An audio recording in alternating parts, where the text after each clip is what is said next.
Hello दोस्तों, तो कैसे हैं आप लोग। उम्मीद करता हूं कि आप लोग अच्छे होंगे। इसी मुस्कान के साथ मैं एक नया टॉपिक आप लोगों को सिखाने के लिए आया हूं, जो कि क्लास 12 के लिए है। और जैसा कि आप लोग जानते हैं कि इंग्लिश और केमिस्ट्री मेरा फेवरेट है, तो आज जो टॉपिक है वो केमिस्ट्री का है। ठीक है, तो ज्यादा देर न करते हुए हम लोग क्लास 12 के एक केमिस्ट्री का टॉपिक है जिसको ठोस अवस्था कहते हैं, उस टॉपिक के बारे में हम लोग पढ़ने वाले हैं। बहुत ऐसे भी स्टूडेंट मिलते हैं जो कहते हैं कि सर ये टॉपिक थोड़ा हार्ड होता है। तो इतना हम प्रयास तो कर सकते हैं कि आपको आसान लगे, और विश्वास दिलाते हैं कि बहुत ही इजी पूर्वक आपको समझाने का प्रयास करूंगा। और जिस तरीके से जो है आपके एग्जाम में सवाल आते हैं, हूबहू उसी तरीके से दिखाने की उसको कोशिश करूंगा। तो चलिए बढ़ते हैं वीडियो की तरफ और देखते हैं क्या होता है। तो चलिए हम देखते हैं ठोस अवस्था। देखिए, इसको इंग्लिश में हम लोग जो है सॉलिड स्टेट कहते हैं। अब यहाँ पे हम बात करते हैं कि ठोस अवस्था आखिर होता क्या है, किसको कहते हैं। इससे पहले थोड़ा सा हम बात करते हैं कि ये जो ठोस है ना, वो पदार्थ के प्रकार है। ठीक है, पदार्थ जो होते हैं वो तीन प्रकार के होते हैं: ठोस, द्रव, गैस। ठीक है, पदार्थ जो होते हैं तीन प्रकार के: ठोस, द्रव, गैस। अब ठोस जो होता है उसको हम बोलते हैं, सिंपल से हम आपको बताते हैं कि ठोस हम किसको बोलते हैं। तो उस पदार्थ को बोलते हैं जिसका आकार प्लस आयतन। ठीक है, मतलब कि आकार और आयतन दोनों के दोनों क्या होते हैं, निश्चित होते हैं। दोनों के दोनों क्या होते हैं, तो निश्चित होते हैं। उसी को हम लोग जो है ठोस कहते हैं। वह पदार्थ जिसका आकार और आयतन दोनों निश्चित होता है उसे ठोस कहते हैं। लेकिन हमारा क्वेश्चन अब यहाँ पे ये है कि ठोस अवस्था किसे कहते हैं। हमारा क्वेश्चन ये नहीं है कि ठोस किसे कहते हैं, हमारा क्वेश्चन है कि ठोस अवस्था किसे कहते हैं। बात समझे। तो देखिए, बहुत सिंपल है, एकदम लॉजिकली है।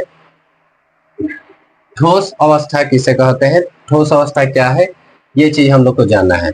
तो देखिए, हम इसको जो है इजी पूर्वक हम ये बता सकते हैं कि वह पदार्थ, चाहे सिंपल सा, वह पदार्थ जिसके बीच परबल अंतराण्विक आकर्षण बल कार्य करते हैं। परबल अंतराण्विक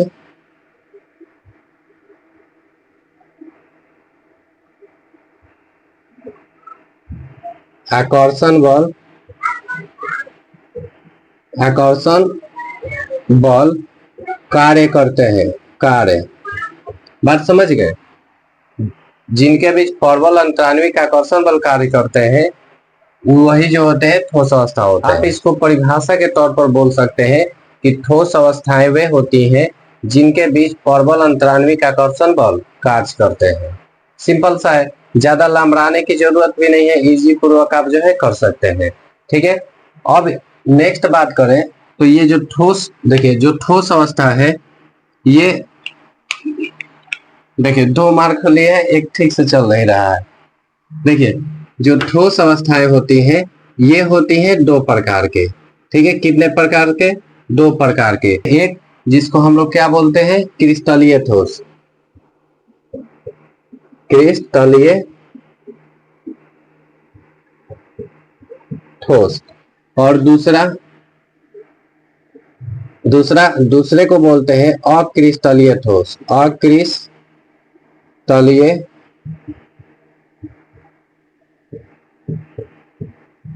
ठोस। ठीक है, एक होता है जिसको बोलते हैं क्रिस्टलीय ठोस, और दूसरा होता है उसको बोलते हैं अक्रिस्टलीय ठोस। यानी जो ठोस अवस्थाएं होती हैं वो कितने प्रकार की होती हैं, तो दो प्रकार की होती हैं। ठीक है, एक क्रिस्टलीय ठोस और दूसरा अक्रिस्टलीय ठोस। अब बात करते हैं क्रिस्टलीय ठोस का। ठीक है, तो क्रिस्टलीय ठोस में देखिएगा, थोड़ा सा हम फिगर इसमें लेके आना चाहेंगे, थोड़ा समझा देते हैं। देखिए, यहाँ पे बना देते हैं एकदम छोटा सा ही। देखिए यहाँ पे क्या होगा कि ऐसे कण जो है इसमें बैठे रहेंगे। ठीक है, इस तरीके से कण जो है बैठे रहेंगे। ठीक है, इस तरीके से,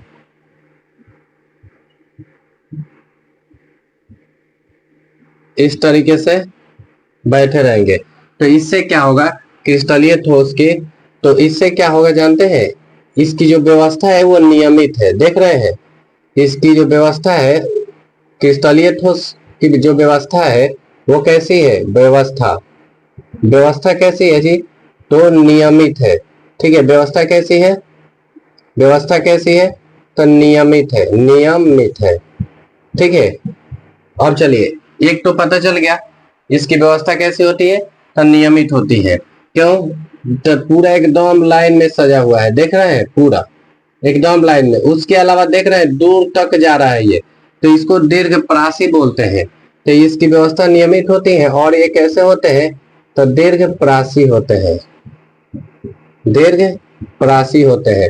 तो आप ये परिभाषा कैसे बना सकते हैं, क्रिस्टलीय ठोस वैसा ठोस जिसकी नियमित व्यवस्था होती है। ठीक है, वैसा ठोस जिसकी नियमित व्यवस्था होती है और जो दीर्घ प्रासी होते हैं उसे क्रिस्टलीय ठोस कहते हैं। ठीक है, कोई ज्यादा टेंशन लेने की जरूरत नहीं है, ये वो ज्यादा, देखिए बस एग्जाम में आएगा, लिखना ही ना है, अपने शब्दों में लिखना है ना, तो अपने शब्दों में पढ़िए, वैसा ठोस जिसकी व्यवस्था नियमित होती है और जो दीर्घ प्रासी होते हैं उसी को हम लोग क्रिस्टलीय ठोस कहते हैं। अब बात आया कि अक्रिस्टलीय ठोस किसे कहते हैं, तो चलिए इसकी व्यवस्था हम इधर बना देते हैं। ठीक है, चाहे यहीं पे बना देते हैं तो सामने रहेगा। चलिए ये ले लेते हैं। अब ये क्या होगा, कहीं यहाँ कहीं यहाँ कहीं यहाँ, ऐसे ऐसे रहेगा। ठीक है, ये तो बन गया खूब अच्छा, लेकिन ऐसे रहेगा। तो अब देखिए, क्या इसकी व्यवस्था नियमित है, ये तो ठीक है, बाकी उसके बाद जा रहा है क्या, देखिए तो इसकी तुलना में ये उससे जा रहा है नहीं ना। तो इसकी जो व्यवस्था होती है वो कैसी होती है, और क्रिस्टलीय की जो व्यवस्था होती है वो कैसी होती है, तो याद रखिएगा अनियमित होती है। इसकी व्यवस्था कैसी होती है, तो अनियमित होती है। अच्छा, ये इसकी तरह ये दूर तक जा रहा है क्या, ये नहीं ना। अब देखिए ये यहाँ से गया, यहीं पे खत्म हो गया। ठीक है, तो ये क्या होती है, तो ये लघु प्रासी होती है, लघु प्रासी होती है। अब मान लीजिए कि एग्जाम में आ जाए, तो आप कैसे लिखेंगे, क्रिस्टलीय ठोस कैसे लिखेंगे और क्रिस्टलीय ठोस कैसे लिखेंगे। तो क्रिस्टलीय ठोस में आप लिख सकते हैं वैसा ठोस जिसकी नियमित व्यवस्था होती है और जो दीर्घ प्रासी होते हैं उसे क्रिस्टलीय ठोस कहते हैं। और क्रिस्टलीय ठोस किसे कहते हैं, तो वैसा ठोस जिसकी व्यवस्था अनियमित होती है और जो लघु प्रासी होते हैं उसे अक्रिस्टलीय ठोस कहते हैं। ठीक है, चलिए, आई होप कि आपको इतना समझ में आ रहा होगा। नेक्स्ट बढ़ते हैं। इसके बाद हम लोग जो है इसके गुण के बारे में पढ़ लेते हैं। गुण पढ़ लीजिए या अंतर बोल लीजिए। ठीक है, सबसे पहला हम लोग अंतर में ही मान के चलेंगे। ठीक है, और वो क्या मान के चलेंगे, तो चलिए देखते हैं क्या मान के चलिएगा। सबसे पहला आप यही मान सकते हैं कि इसकी व्यवस्था नियमित होती है। ठीक है, और इसकी व्यवस्था कैसी होती है, अनियमित होती है। आप अगर मान लीजिए कि क्रिस्टलीय ठोस का गुण आ जाए या क्रिस्टलीय और अक्रिस्टलीय ठोस का अंतर आ जाए, तो इजी पूर्वक लिख लेना है, 5-6 को लिखना है ना, इजी पूर्वक हम बता देते हैं, झटपट बताते हैं, झटपट याद कीजिए और झटपट। ठीक है, समझ रहे हैं ना समझ रहे हैं। देखिए, एक इसकी व्यवस्था नियमित होती है और इसकी व्यवस्था अनियमित होती है, परिभाषा में वही चिपकाना है और गुण में यही। दूसरा, ये दीर्घ प्रासी होते हैं और ये लघु प्रासी होते हैं। ये दीर्घ प्रासी होते हैं और ये कैसा होते हैं, लघु प्रासी होते हैं। तीसरा बात करते हैं, चलिए देखते हैं। तीसरा, ये जो होते हैं इसकी ऐसे बोल सकते हैं कि इसका गलनांक जो है, गलनांक निश्चित होता है। इसका गलनांक कैसा होता है, तो निश्चित होता है। और इसका गलनांक जो है कैसा होगा, तो अनिश्चित होगा। ठीक है, इसका गलनांक अनिश्चित होता है, इसका गलनांक अनिश्चित होता है। ठीक है, इसका गलनांक निश्चित होता है और इसका गलनांक अनिश्चित होता है। ठीक है, एक और हम इसमें बात करते हैं, इसकी जो आकृति होती है, आकृति, ठीक है, इसकी आकृति जो होती है वो निश्चित होती है। इसकी आकृति कैसी होती है, तो निश्चित होती है। और इसकी आकृति कैसी होती है, तो उल्टा बोल लेना है। ठीक है, सबसे पहला क्या बोल रहे हैं कि इसकी व्यवस्था जो होती है नियमित होती है, इसकी व्यवस्था उल्टा चलना है, अनियमित होती है। ये दीर्घप्रासी होते हैं तो ये लघुप्रासी होते हैं। इसका गलनांक निश्चित होता है तो इसका गलनांक अनिश्चित होता है। इसकी आकृति निश्चित होती है तो इसकी आकृति कैसी हो जाएगी, तो इसकी आकृति जो है अनिश्चित हो जाएगी। ठीक है, इसकी आकृति कैसी होती है, तो अनिश्चित होती है। ठीक है, ऐसे शॉर्ट में हम समझा रहे हैं, लेकिन आपको एग्जाम में शॉर्ट में नहीं लिखना है, ऐसे पूरा लिखना है कि इसकी आकृति अनिश्चित होती है इसकी। ठीक है, चलिए पांचवा बात करते हैं। यह जो होता है विषम देशिक प्रकृति का होता है, विषम देशिक। ठीक है, यह कैसा होता है, तो यह विषम देशिक होता है। और यह कैसा होता है, तो यह समदैशिक होता है, समदैशिक होता है, समदैशिक होता है। ठीक है, यह विषम देशिक होता है और यह समदैशिक होता है। ठीक है, हम इसको भी समझा सकते हैं, लेकिन यहाँ पे नहीं समझाना चाहेंगे क्योंकि टाइम बहुत ज्यादा हो जाएगा। ठीक है, यहाँ पे इसलिए नहीं समझाना चाह रहे हैं, आपको शॉर्ट में केवल बताना चाह रहे हैं। यह जो होता है विषम देशिक होता है और यह समदैशिक होता है। ठीक है, उसके अलावा आप देखिए, अगर आप जो है इसको काट रहे हैं, ठीक है, किसको काटने पर, ठीक है, आप जो है इसको क्या कर रहे हैं, काट रहे हैं, ठीक है, क्रिस्टल को, तो आपको जो है अस्पष्ट विदलन दिखाई देगा, पूरा दिखाई देगा कहाँ से किस तरीके से हुआ है। ठीक है, अगर आप इसको काटते हैं तो आपको कैसा दिखाई देगा जी, तो स्पष्ट विदलन दिखाई देगा। कैसा विदलन दिखाई देगा, स्पष्ट विदलन दिखाई देगा। ठीक है, और जब आप इसको काटते हैं तो कोई स्पष्ट विदलन नहीं दिखाई देता है। ठीक है, जब इसको काटिएगा तो आपको कोई स्पष्ट विदलन नहीं दिखाई देगा। चलिए कितने हो गए, 6 हो गए। इसकी व्यवस्था जो होती है नियमित होती है, इसकी व्यवस्था अनियमित होती है। ये लघुप्रासी होते हैं, ये दीर्घप्रासी होते हैं।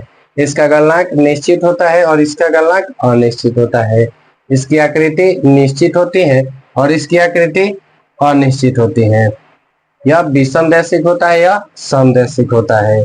इसको काटने पर स्पष्ट विदलन दिखाई देता है, दिखाई देता है। ठीक है, चलिए दिखाई भी लिख देते हैं, इसको काटने पर आपको क्या होगा जी, स्पष्ट विदलन दिखाई देगा।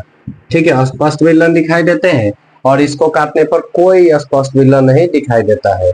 ठीक है, और बात करते हैं तो देखिए, ये जो होते हैं क्रिस्टलीय जो ठोस होते हैं उसको हम लोग वास्तविक ठोस के भी नाम से जानते हैं। क्रिस्टलीय ठोस को हम लोग वास्तविक ठोस के नाम से जानते हैं। ठीक है, इसको हम लोग वास्तविक ठोस भी कहते हैं। लेकिन इसका बात करें तो वास्तविक का उल्टा क्या होता है, आभासी या काल्पनिक। क्या होता है जी, आभासी या काल्पनिक होता है।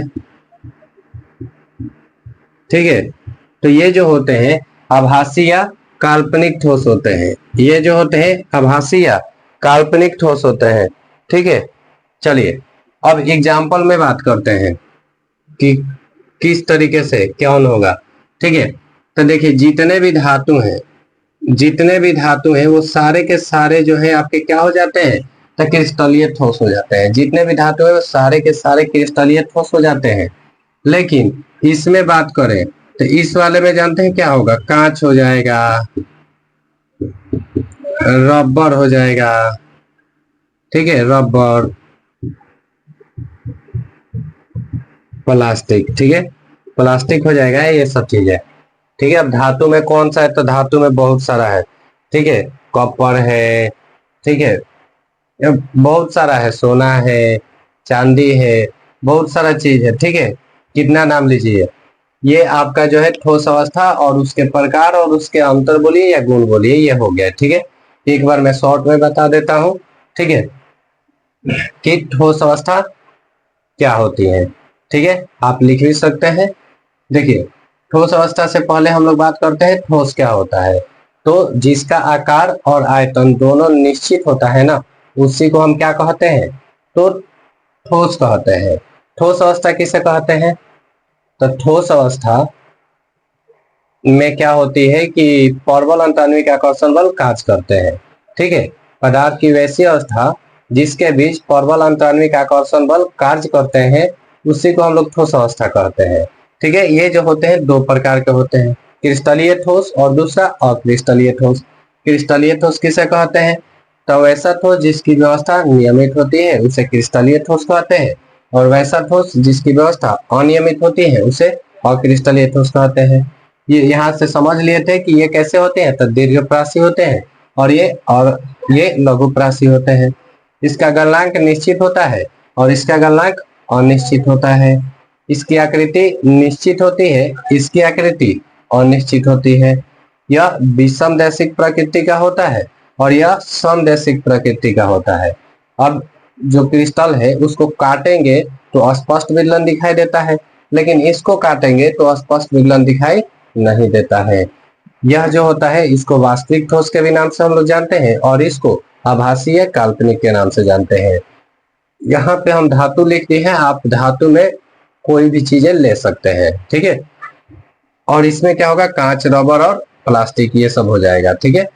तो ये रहा आपका ठोस अवस्था से रिलेटेड कुछ टॉपिक जो कि आपके एग्जाम के व्यू से इम्पोर्टेंट है और आपको तंग करते रहते हैं।